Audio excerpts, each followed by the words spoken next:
Last weekend, I brought two friends over to my house. One was named Bobby, one was named Joey. No meaning there if you know a Bobby or a Joey, but one was named Bobby, one was named Joey. I brought them over to my house. They actually didn't have a choice. I pretty much just showed up and said, "Get in the car, you're coming to my place," and they came over. And I want you to know, at my house, I am in charge.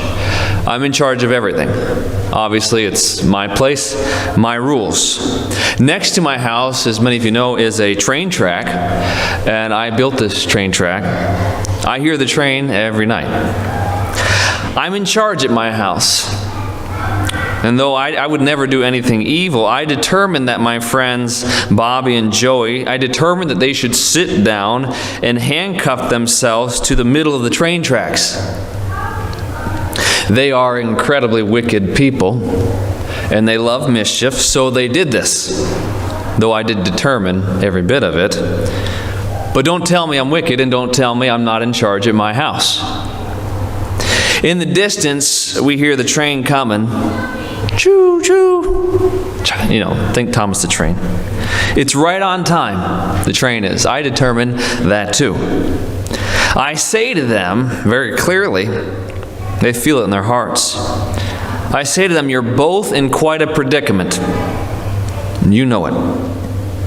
I say it was a bad idea for you to play with handcuffs on train tracks, even though I determined that you would. But I tell them I have good news for you. I know you're both equally destined to die, but in the same sense, I want you to know that a free gift is available to both of you. You see, I've purchased a key for you, and it's a free gift. You just have to come and get it. Stand up those train tracks and come and get this key. I won't turn you away. I never lie. Just receive this free gift, I tell them. Whoever wants to be free will be free. But they don't budge. You imagine that? They don't budge.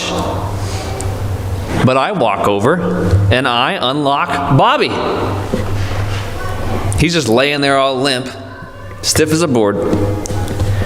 I pick him up and I carry him to safety. Bobby says, "Thanks." But only because I made his lips move. I got to grab his lips, like that. And he says thanks to me. I force his lips.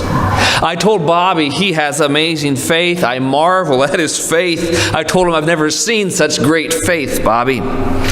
I told him how much I appreciated him saying thank you.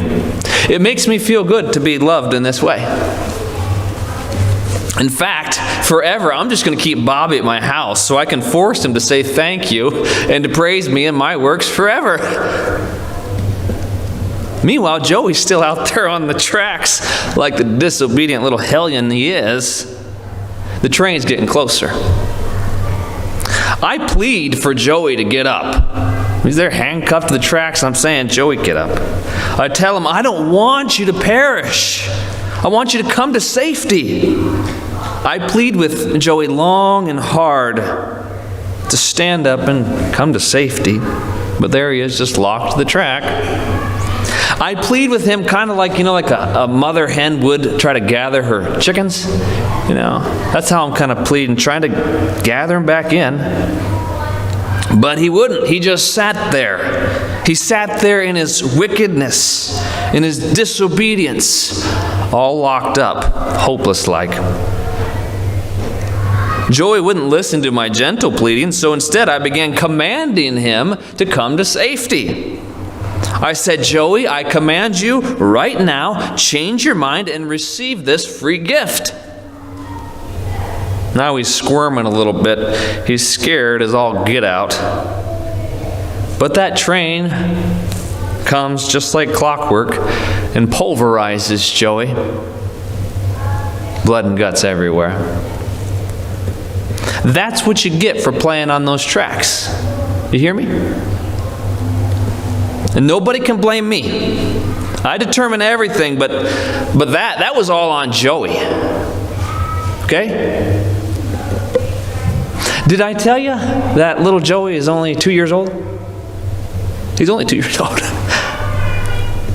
Yeah, that train smashed him good.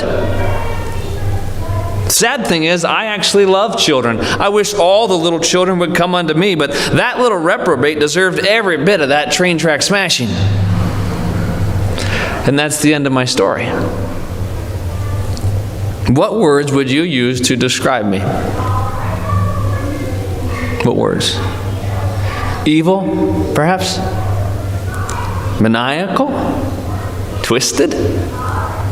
Perverted? I mean, I'm telling him to get off the tracks. He's there. He's chained to it. Pleading that he will. Telling him to, but I'm the one that determined it all. How about unkind, unmerciful? How about satanic, perhaps? When you hear like a satanic kind of story, that kind of sounded like that, didn't it? Imagine those were your kids. Would you use words like perfect, good, righteous, holy, just, long-suffering, merciful, upright, gracious, glorious, compassionate, majestic, beautiful, loving? Would you use those words to describe me? You wouldn't. In this story, I'm illustrating the God of Reformed theology, the God of Calvinism, the God who chose Bobby to go to heaven, but little Joey to go straight to hell. This is the God of prominent Reformed Calvinists like John MacArthur, John Piper, Paul Washer, James White, R.C. Sproul, Voddie Baucham, and just up north of us, in Moscow, Idaho, Doug Wilson of Christ Church. This is their God.